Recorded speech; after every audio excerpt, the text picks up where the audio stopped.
beliau kalau dalam beberapa kitab menyatakan beliau termasuk di kalangan para sahabat Nabi SAW. Sekalipun ketika itu Nabi belum lagi diperintahkan oleh Allah untuk menyampaikan Islam.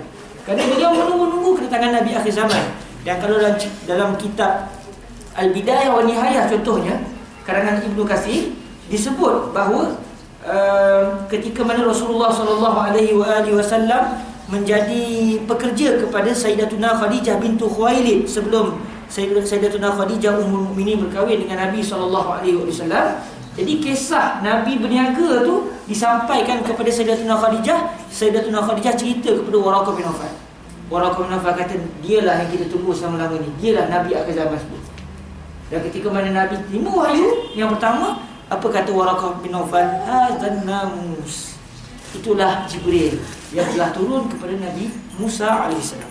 Jadi ada di kalangan hamba-hamba Allah yang mempunyai kesungguhan di dalam mencari kebenaran. Kata guru saya, wal haqqu ahaqqu ayyuttaba. Kebenaran itu sangat patut untuk diikuti. Wal haqqu ahaqqu ayyuttaba. Kebenaran itu sangat patut untuk diikuti. Baik. Maka seseorang manusia itu perlu mengambil berat dengan akidah dan agama yang dianuti. Jadi kesimpulan yang kita boleh ambil daripada kisah Sayyidina Imam bin Sa'labah, kita perlu ambil berat dalam isu akidah. Tidak sepatutnya bagi seorang manusia hanya mengikut agama yang diwarisi daripada keluarganya. Seorang Muslim perlu mempelajari Islam dan memahami hakikat Islam yang dianutinya supaya dia akan selesa dan tenang dengan agama yang dipegangnya selama ini. Walaupun kita telah menjadi Muslim, tapi tidak bermaksud kita tak boleh mengkaji dan tidak boleh untuk bertanya tentang agama Islam. Bukan itu maksud dia, kerana Islam ini tidak takut dengan sebarang persoalan. Kita sebagai Muslim, kita kena tanya betul-betul ke? Kenapa begini? Kenapa begini? Sebarang kekeliruan yang kita nampak perlu untuk dinyatakan agar dicari jawapan. Kenapa? Allah ingin kita menerima Islam dengan keadaan kita tidak ikut buta-buta. Kita beriman di atas dasar kebenaran dan bukan kerana mengikut keluarga kita. Walaupun kita di sudut jauh di hati kita, kita sangat yakin Islam yang saya pegang, yang kita pegang ini adalah agama yang benar. Itu pun tidak boleh kita hanya main ikut-ikut je akidah daripada tok nenek kita, agama Islam. Kita juga kena mempelajari dan mengkaji Islam. Kerana Allah yang menurunkan Al-Quran, Allah juga yang menurunkan akal, dan Al-Quran dan akal sama sekali tidak akan bertembung sama sekali. Jadi Islam yang kita pegang ni tidak langsung mempunyai sebarang keraguan. Apa saja benda yang kita rasa ragu, maka dipersoalkan. Itu adalah satu usaha untuk mencari kebenaran. Seorang yang beragama Kristian, Hindu, Buddha dan agama-agama lain selain Islam pula perlu untuk meneliti kembali agama yang dianutinya dari sudut kebenaran agama-agama tersebut. Allah mengurniakan kepada manusia akal untuk mencari hakikat kebenaran. Sikap tidak endah terhadap kebenaran agama akan mengundang kecelakaan di akhirat selama-lamanya. Sebab tu kita kena ada perasaan begitu. Orang bukan Islam sepatutnya dia juga ada kena ada perasaan begitu. Tak boleh mengikut. Kita kena kaji, betul ke agama yang saya pegang? Betul ke Buddha yang saya pegang selama ni? Sebagai contoh. Kenapa? Bahaya dia adalah berkekalan dalam api neraka Allah. Kalau mati seseorang itu dalam keadaan dia tidak beriman kepada Allah, dia akan membeli harga kekal dalam api neraka Allah selama-lamanya. Satu harga yang sangat-sangat menakutkan untuk dibeli. Rata-rata umat Islam di Malaysia hari ini seakan-akan tidak mahu mendalami agama Islam yang dianutinya.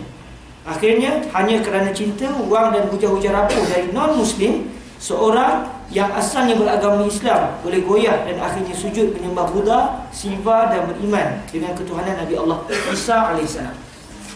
Saya ada seorang kawan lah. Dia sampai kata, saya pun kalau sampai keadaan saya boleh jadi Tuhan. Tengok bahayanya umat Islam kita pada hari ini. Dia timbulkan kepada saya persoalan demi persoalan. Nama kita ni namanya Adli. Bukan Adli. Apa namanya? Namanya ID. Saya ingat lagi, namanya ID. Kali terakhir saya sempat bukan Facebook zaman dulu, berfriendster dengan beliau. Beliau kata saya tak nak fikir dah, betul lah Islam ni, betul lah. Sebab dia mula meragui Islam. Kesan dia pada apa? Kerana dia pertama tak dapat diikat agama yang baik. Akhirnya dia budak yang nak persoalan demi persoalan, tak rujuk kepada orang sepatutnya. berpada dengan akalnya yang tidak tepat dan pembacaan serta dakwah daripada internet. Akhirnya dia kata apa? Allah sebut la ilaha illallah. Apa maksud dia? Tanya saya. Dia tahu saya belajar azhar. Cuba sebut apa maksud la ilaha illallah. Saya kata tiada Tuhan yang Allah. Dia kata silap. Apa yang betul? Saya kata yang betul tiada Tuhan yang disembah selain daripada Allah. Dia kata bermaksud ada Tuhan lain yang tidak disembah. So Tuhan ada dua jenis. Ada Tuhan yang disembah, ada Tuhan yang tidak disembah. Ada orang yang dakwah dia daripada internet. Dia kata orang tu namanya Master. Dia tak beritahu nama dia kata namanya Master. Master lah, Master bagi tahu kat saya. Saya kata saya nak jumpa dengan Master dulu. Dia kata Master tak nak jumpa dengan saya. Saya khabar ke dia, kalau dia nak jumpa sekali. Dia kata Master memang tak nak jumpa sebab takut kita bawa ke polis. Macam-macam dia buat hujahkan apa? Kerana masalah akidah. Saya timbulkan kepada dia. Saya kata ginilah. Macam-macam hujah yang saya timbul. Saya kata kalau dia kata Tuhan tak ada masalah apa banyak. Saya kata kalau anda kata contoh, langit ada satu Tuhan, bumi satu Tuhan. Kalau Tuhan langit nak buat satu benda, Tuhan bumi tak setuju, macam mana? Dia kata takkan berlaku sebab Tuhan langit dan bumi akan bincang sama dia pun. Orang Melayu, saya bukan cerita tentang orang bukan Islam ni. Orang Melayu yang akidahnya mula rapuh. Kerana apa? Kerana dakwah. Nampak tak? Hanya dengan beberapa perkara sekecil itu boleh. Saya kata gini, saya ingat lagi saya timbulkan isu. Saya kata kalau Tuhan langit nak turunkan hujan, Tuhan bumi kata saya tak nak terima hujan, apa yang akan berlaku? Dia kata tugas menurunkan hujan bukan balik buat tugas Tuhan langit, sebab hujan tu masih dalam kawasan atmosfera bumi. Tengok.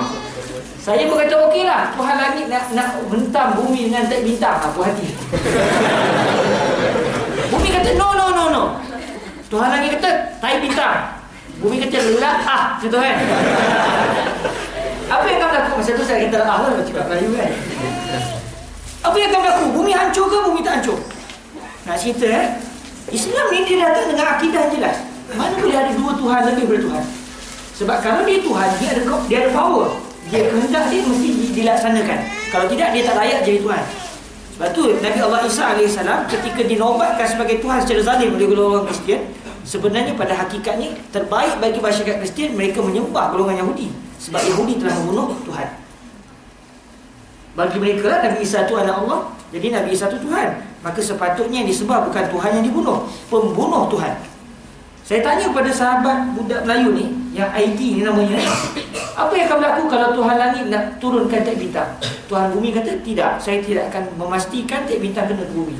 Tuhan langit kata saya nak hentam bumi dengan tiap bintang. Dia memang terdiam masa tu Dia tak tahu apa jawapan. Saya kata gini, jawapan dia senang. Kalau Tuhan langit tak mampu untuk menghancurkan bumi, maksudnya dia tak layak jadi Tuhan. Sebab apa guna jadi Tuhan? Kehendak dia tidak dapat dipenuhi. Kalau Tuhan bumi tidak dapat mempertahankan bumi, dia bukan Tuhan sebab dia lemah. Apa ujung dia? Mustahil ada dua Tuhan. Dia kata dalam Al-Quran ada satu surah yang menunjukkan wujud Tuhan perempuan. Tengok bahaya Dia nak dia persoalan Ustaz tak apa, persoalan kita tak ikut. Tapi yang menjadi masalah bila dia tidak rujuk kepada yang sepatutnya, berpegang dengan akal yang tidak tepat. Kalau dia fikir secara matang, tak apa lagi. Ini dia main ikut gitu Jadi Tuhan disembah, so ada Tuhan yang tak disembah. Dia kata ada Tuhan perempuan. Saya kata apa? Dia kata dalam surah surah Al-Qadar, salamun hiya. Dia kata hiya ni untuk perempuan, memang ada Tuhan perempuan. Saya kata awak ni memang kena kencing betul dengan master awak. Master awak tu memang tak erti bahasa Arab. Saya pun tergarang satu. Izaja apa? Alam surah Al-Qadar. Inna anzalnahu fi lailatul qadr wa ma adraka ma lailatul qadr.